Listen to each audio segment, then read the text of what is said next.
इस कथा से हमको शिक्षा प्राप्त होती है कि हमें अपने पुत्र और अपने संतानों पर कैसा संस्कार डालना है।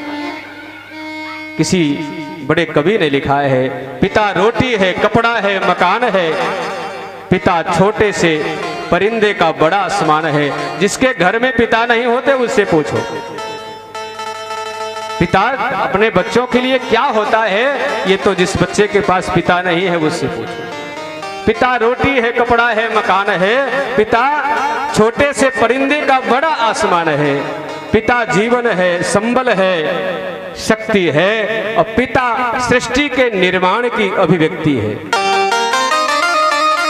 पिता के लिए किसी कवि ने लिखा है, पिता अंगुली पकड़े बच्चे का सहारा है, और पिता कभी मीठा तो कभी खारा है। अपने बच्चों के लिए डांट फटकार भी लगाता है, कभी कभी प्यार दुलार भी करता है, तो कभी मीठा तो कभी खारा है। पिता से ही बच्चों के सारे सपने हैं, और पिता है तो बाजार के सारे खिलौने अपने।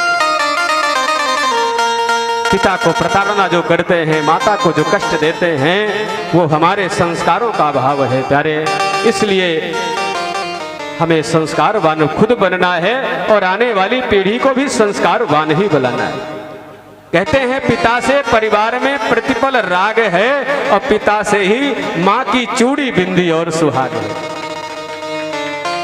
पिता रक्त में दिए हुए संस्कारों की मूर्ति है, और पिता अपने इच्छाओं का हनन और परिवार की पूर्ति है। अपनी इच्छाओं का हनन करता है वह पिता, और अपने परिवार की पूर्ति करता है। येन केन प्रकारेण अपने परिवार का भरण पोषण और पालन करता है। और जब उसकी संतान ऐसी धुंधकारी जैसी होती है तो अपने आप को कोसता है कि शायद मेरी परवरिश में कहीं कमी रह गई होगी। पिता सुरक्षा है अगर सिर पर हाथ है, और पिता नहीं तो बचपन अनाथ है। पिता हमारे लिए बहुत प्रकृति का एक उपहार है, जिसके घर में माता पिता का साया रहता है, छाया इनकी रहती है। कहते हैं वो खुश नसीब होते हैं माँ बाप जिनके साथ होते हैं, क्योंकि माँ बाप के आशीषों के हजारों हाथ होते हैं। ये हजार हाथ से आशीर्वाद देते हैं। इसलिए धुंधकारी ने जो किया है, आज अपनी माँ को प्रताड़ना करने लगा। जब पिता गए तो माताजी को डांट लगाना शुरू किया और उनको मारना शुरू किया कि पिताजी ने चाबी तुझे दिया होगा, सारा जितनी संपत्ति है एक दिन तो मेरा होगा ही, इसलिए माँ तू मुझे सबसे पहले दे दे जो बचा हुआ है। आज माँ कहती है कि बेटा तुमने सब कुछ तो जुआ में इसको हार गया है, अब मेरे पास बचा ही क्या है। उसने कहा नहीं देगी तो तुझे मारूंगा मैं।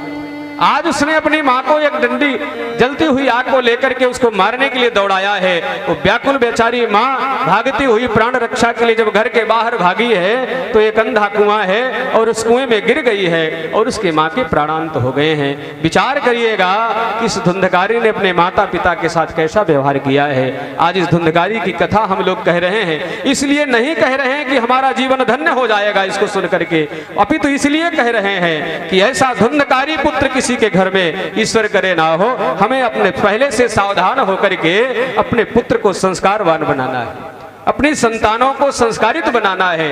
वो तभी होंगे जब हम संस्कारवान बनेंगे, तब हमारी संतानें भी बनेंगी।